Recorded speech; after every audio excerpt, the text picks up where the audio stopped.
I really did. I went to film school for my first semester of college. I ended up switching my major after, but for that first semester, I heard the word story like a million times. People would just always be like, story is king. You don't need to worry about what camera you use.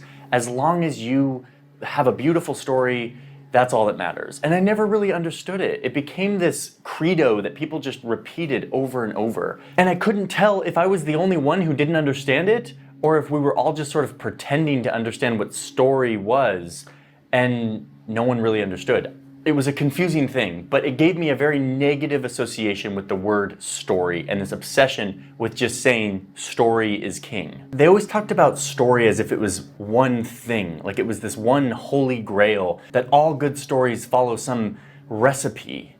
I didn't understand what that recipe was, and I hated that everyone around me pretended that they did. And if you look at my early video work, you're gonna see that I didn't understand what story was. I was completely unconcerned with any sort of coherent storytelling. From the time I started making videos as a teenager until I got my first job in journalism, the videos I made were mostly about these visuals, making things look beautiful, communicating emotion and feeling through visual imagery.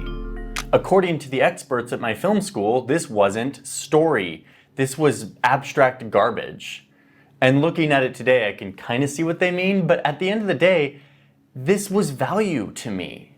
I found a lot of value in expressing myself in this way. This may not have been storytelling according to some people's definition, but for me it was. And what I learned is that all these abstract short films that I made in high school were actually really good preparation for the storytelling that I do today. Cyprus remains the tinderbox that could set off a full-scale war unless the differences between Greek and Turk can be resolved. By the way, full disclosure, I'm telling you a story right now. We're getting a little meta, but did you see what I just did there? I took you back in time and I moved us forward, and then I sprinkled in some foreshadowing about the storyteller I became today to sort of pique your interest and prepare you for the future. That's really potent stuff, what I just did there. And again, I don't want to get too meta here, but these are the concepts that I'm going to explain. How to move a story forward and to create emotion and foreshadowing. Anyway, we'll get to that in a second. For years, I went along making these types of videos, rolling my eyes at everyone who talked about story and feeling so sophisticated when they talked about it, and feeling like I was missing out on what story actually is. To this day, I kind of resent how story was propped up on this pedestal and glorified as this one thing, as this one concept, this one recipe. And that gets me to my philosophy on the word story. Here I am, all these years later, and my life now is literally living and breathing stories. That is all I do all day. That is my job, is to think about stories. I don't hate this word anymore because I finally have a grasp on what it means for me. But that's the big takeaway. That's the first thing I really want you to get out of this class, which is that story isn't one thing. I'm going to say that over and over again. Story is not one thing. It is personal. It is flexible. It is a personal concept that will take on different meanings for different people. This is important. I'm saying it loud and clear right now, right up front, so that it really sinks in. I want you to internalize this as we go through this class. One of the major reasons why Nathaniel and I are doing this together was because we want to share our thoughts and approaches to story so that you can see that this concept is totally flexible. It applies to different people based on what they're trying to say and who they are and what they intuitively identify with as a storyteller. I spent too many years feeling like I was left out of the story club because I didn't conform to the traditional forms and wisdom taught at film school. And I don't want you to have to do the same thing. So I have my own relationship with story, and I'll go into what my ingredients are that make a compelling story. But before we do that, I want to dispel one more thing, and it is this. This diagram that I learned about in some high school class. I was told that there is a classical form of storytelling, that this makes a good story. It was a literal diagram. There's this rising action, there's climax, there's resolution, there's sometimes 3 acts. There's all these sort of classical forms that worked really well, like back in the old days when people were developing storytelling. But I never identified with it. I never thought about climax and resolution and rising tension and all of those things. This may have worked and still works for a lot of people, I'm sure. But what I didn't like about this format, this formula that was taught to me, is that story is somehow a template, that all you have to do is fill in the blanks and you can have a story. That just feels so rigid and formulaic. Okay, so now I've spent this lesson talking about what story isn't, and my resentments and angst towards what traditional storytelling concepts I was taught. I'm doing that to demolish any ideas about story being an absolute thing or a prescriptive thing. It's not. It's personal and intuitive. Okay, but you just enrolled in a storytelling course. How am I now telling you that story can't be defined and articulated if literally the rest of this course is me doing that, trying to teach it? Well, the goal here is that I can share with you what story is for me, and then Nathaniel can show you what story means for him. And in doing so, you can observe these principles that work for us, and you can adopt the things that resonate with you. And the only way to really sift out the stuff that works and doesn't for you is to go out and experiment and play around with these skills.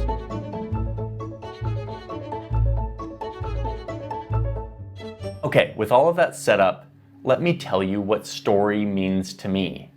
What the major ingredients are that I use every day for every story that I create. So let's start with a definition, my definition for story that resonates very much with me. Here it is. A story is a flow of information that connects in a way that lets viewers feel or understand something. That's it. My definition is quite simple. To me, that is what story is. But as simple as this definition is, it's actually a very daunting task to pull this off. One of my favorite storytellers, Ira Glass, who's the creator and host of This American Life, a radio show, I once was able to chat with him when he came into the Vox offices a few years ago. And he told me this thing that really resonated. He said, stories aren't ever naturally good. Everything is working against the story to make them bad. It's like gravity pulling the story down to make it hard to understand, not compelling, super complicated. And it's our job as storytellers to craft it, to push the boulder up the hill to make the story compelling, understandable, and interesting to watch or listen to. So let's go back to my definition and talk about each of the parts of what I think story is. Let's start with this phrase. A story is a flow of information. Flow. That's a really important word here. When you're telling a story, you are presenting a flow of information. Imagine a river flowing. It's fluid, it's consistently flowing downhill. Then imagine that down this river comes a bunch of floating wooden stumps. Wood floats, and these stumps are just bobbing on the surface. These stumps are the things you say and show in your video. Maybe they're facts, maybe they're images, maybe they're interview sound bites, maybe they're moments of you talking on camera. Each of them has to come down in a linear fashion. When we are telling a story, we have to decide an order. Something must come before the next thing and the next thing. It has to flow linearly. At least that's how our brains ingest information. And this is your viewer, right here, trying to jump from stump to stump, trying to stay afloat on these wobbly, bobbing stumps in the water. They're trying to keep up with the story and take in everything that they're seeing and hearing as it flows down the river. This river, your video, is playing in real time. The viewer has to take it all in as it comes. It's not like a book where they can stop and read it slower. The video is coming at real time, and the viewer has to survive and stay above water. So as the storyteller, you are concerned with giving the viewer a way to stay afloat, to not fall into this river and get taken downstream. You're giving them the chance to hop from one bit of information to the other as it flows down the river. It's all happening in real time, and it's kind of stressful. Luckily, human brains are capable of doing this. In a very real way, our brains have evolved to take in information and create a story around it. Our ability to do this is one reason why humans as a species have been able to thrive and grow in large groups. We know how to tell stories. We have the machinery to take in information and create a story about it. But that doesn't mean it's easy. And oftentimes, humans will construct whatever story they want to intuitively. It's a lot harder for you, the storyteller, to communicate the story that you intended, to set up all of these stumps so that they follow the path up the river exactly as you wanted. With so much new information flooding into the human brain as they watch your video, there are so many places for things to go wrong. If the viewer misses one of these steps, if it's not clear, they get tripped up and they fall into the stream. They get taken down the river. Once they fall, the information keeps flowing, but they're no longer following it. The viewer is left trying to catch up, which is a lot harder. Which gets to the next part of my definition. It has to do with this word connect. So your video, your story, is this flow of information. Words, images, sounds being processed in real time. The job of the storyteller is to make this easier. That is your only job, to make this journey of jumping from one to the next easier. And the way that we do this is by trying to connect these floating stumps in a more manageable way. We use words, images, and sounds to help the viewer get from one piece of information to the next without falling. If you successfully connect all these stumps, you create a connected mass of information that ends up being bigger than the sum of its parts. All these bits of information on their own might not be super compelling, but all of these strung together allows your viewer to navigate upstream against all odds to complete this journey of these steps. And when strung together in this particular sequence, it makes something really special. Your viewer was just allowed to feel and understand something new because you strung together all of this information in just the right way. You've just created a story. So that's my conceptual, abstract framework for storytelling. That's how I think about it, sort of in my mind. Let's now go one step closer to a concrete definition or technique that I use to make this jumping up the river thing happen. I'm going to break down some actual ingredients that I use to make this definition come to life in my videos.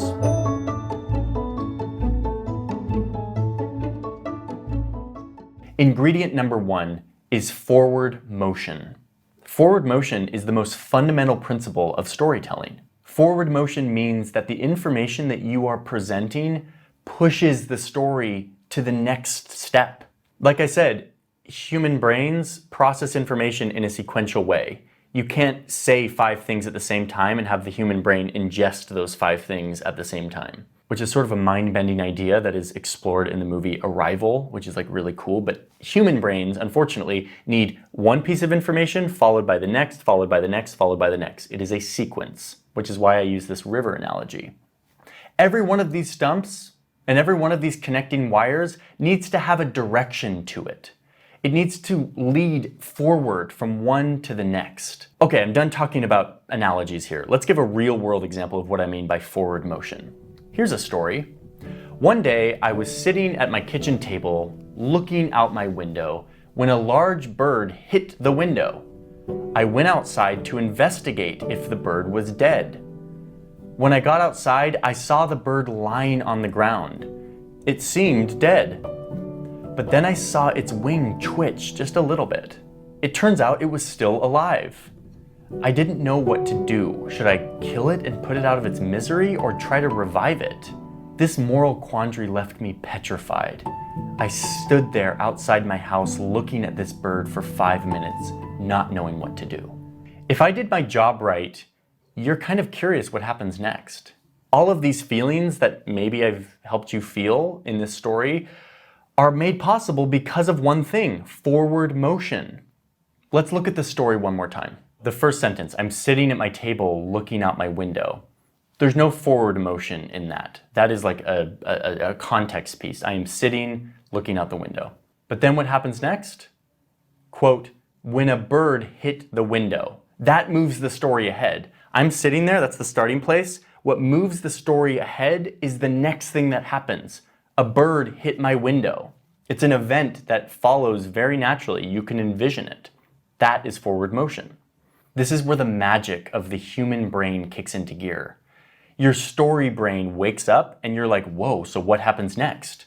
Then here comes an observation. I say, quote, "It seemed dead." But then I move the story forward with, "But then I saw the wing twitch." The story is moving forward. The final sentence is, "I stand there petrified for 5 minutes, wondering what I should do."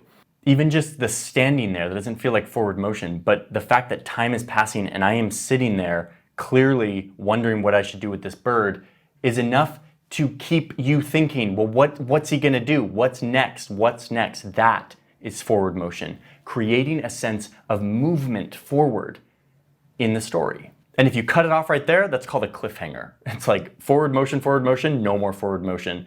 You have to guess or wait for next week's episode. Okay, so now let me tell you this story without paying any attention to forward motion. Ready?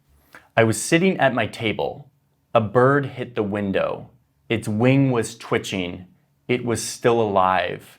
I didn't know if I should kill it or try to revive it.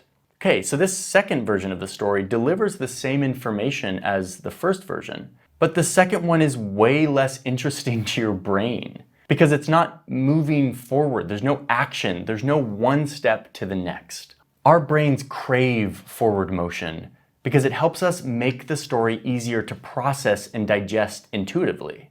Don't overthink this. Like, forward motion is an easy, intuitive concept, and you already know it. You already understand it. Most stories that you tell your friends about last weekend's party or your ski trip in the Alps have forward motion baked into them. Most fairy tales are just the most basic forward motion. Once upon a time, there was a dragon who lived in a cave. One day, the dragon went into the valley, and when the dragon arrived, blah, blah, blah, blah, blah, etc., etc. But let me tell you this, that no matter how simple this concept is, I see so many stories that don't pay attention to just the basic mechanics of forward motion. Tell me what happened first, and then what happened next, and then what happened next. A while back, I made a story called How the US Stole the Middle East. It's a very complicated history and story.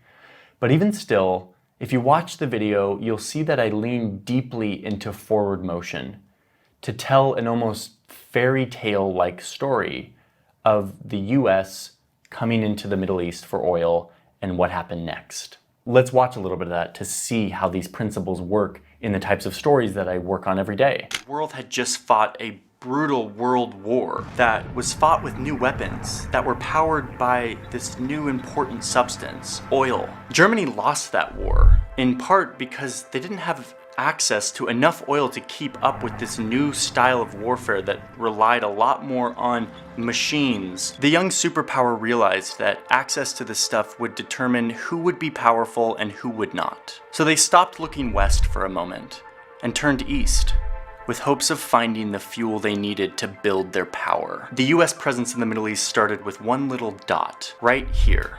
But soon that dot would expand into a sprawling network of alliances, covert attacks, flows of weapons, money, and the building of innumerable bases, and eventually turning into full-on ground wars.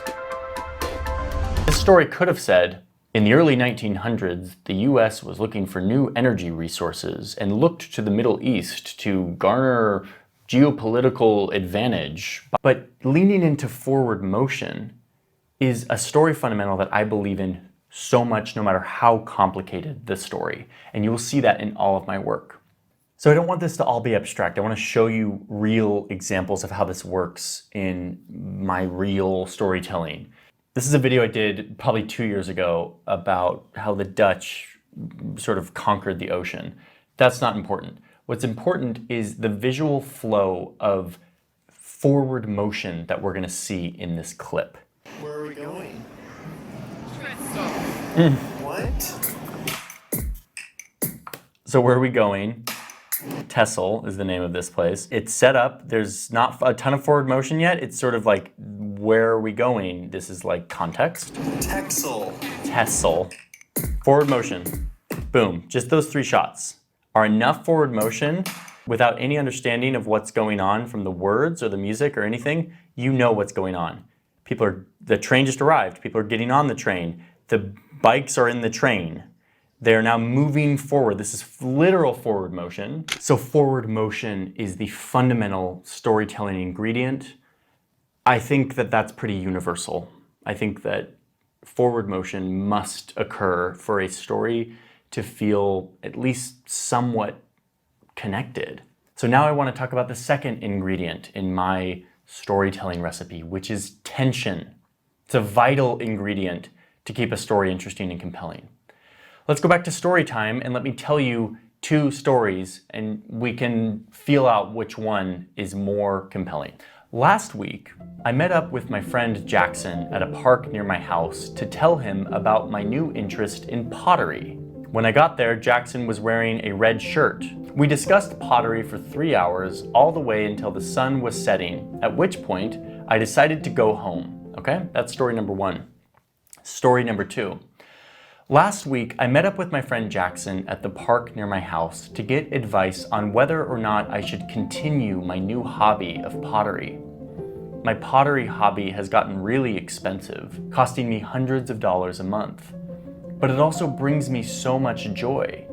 So I just needed a friend's advice on whether or not it was worth it. We discussed it for 3 hours, all the way until the sun was setting, at which point I decided that pottery was indeed a passion of mine, and it was worth it to continue at any cost. I then decided to go home, feeling better about my decision. Both of those stories have forward motion. They tell the story of me going to the park and talking to my friend Jackson and then going home once the sun was setting. But one of them has tension in it. Tension sounds kind of dramatic, but it doesn't have to be like deep conflict. In this case, the tension was very simple. I love pottery, but pottery is expensive. That is inherent tension. I'm torn. I need to make a decision. Should I continue it or not? That's tension. And for me, tension is what gives your story weight or meaning. My little story about the dying bird was very clearly a story of tension. What should I do? This is difficult. What happens next? So, once again, let's see what this looks like in real life. I want to show you a version of tension that is not some deep international conflict or some dramatic tension. Very subtle tension can exist. My wife who's an amazing vlogger and filmmaker, made a video called 72 Hours in Stockholm a few years ago, where she started to sprinkle in very simple bits of tension that help give stakes to the story, give some weight to what we're talking about. Let's watch this little bit of tension to understand how it can be integrated even in the lightest of stories. This guy. The big question is, how do we make it onto that cliff? I don't know. We strolled all the way over here, I thought we were going. thinking we were going on. Well, I didn't think we were going on the cliff. This guy did. This guy. Guess what? We weren't. The antidote to jet lag is walking. Okay, so very simple little moment. Shaky camera, we were sort of just getting started with all of this. It's not like this is great filmmaking. What this is juicy storytelling. We are sitting there saying, how do we get on that cliff over there? We're trying to figure that out. That is a little bit of tension that gives weight to like, oh, what's gonna happen next? How are they gonna make it onto this cliff? Now let's talk about tension as it pertains to an explainer video, the work that I do more of these days. I made a video recently about the Panama Canal. And that video is based on a very specific point of tension that I set up at the very beginning of the video. Let's watch. All in the name of solving a centuries-old puzzle, which was, how do we make it faster and easier to travel between here and here, even in spite of the fact that you have two massive continents blocking any waterway. But there was hope. If you look down here at this one thin stretch of land, here it's only 80 kilometers across, and it looks so easy to just cut a waterway into it. No. Turns out that puzzle was not easy. Tension. Tension.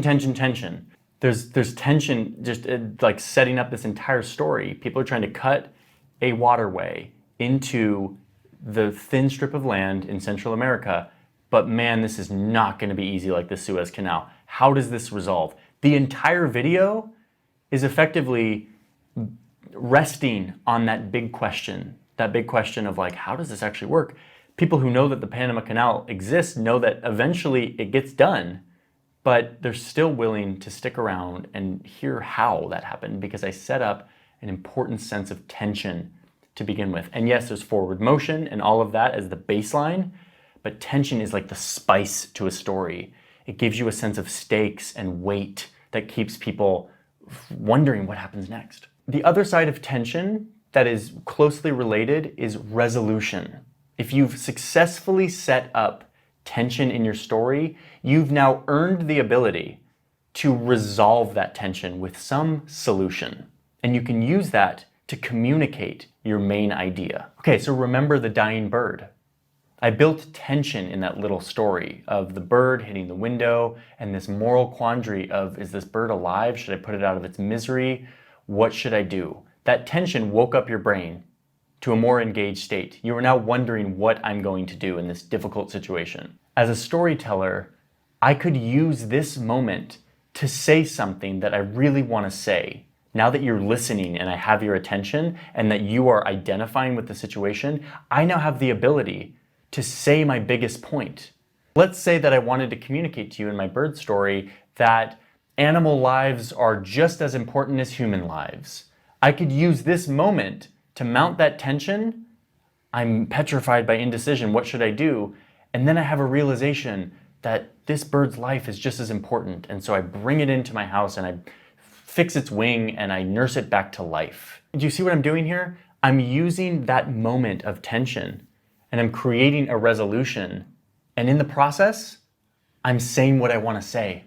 I'm giving you my message. I'm doing it at a point when your attention and your empathy is peaked. The key insight here is that tension and resolution are a powerful combination for communicating your main idea. Now, this may be getting a little advanced in terms of like, we're just getting our heads around what tension and resolution even are. So if the communicating your main idea doesn't fully sink in, don't worry about it. Just focus on learning what tension is and trying to identify it in the stories you watch and listen to.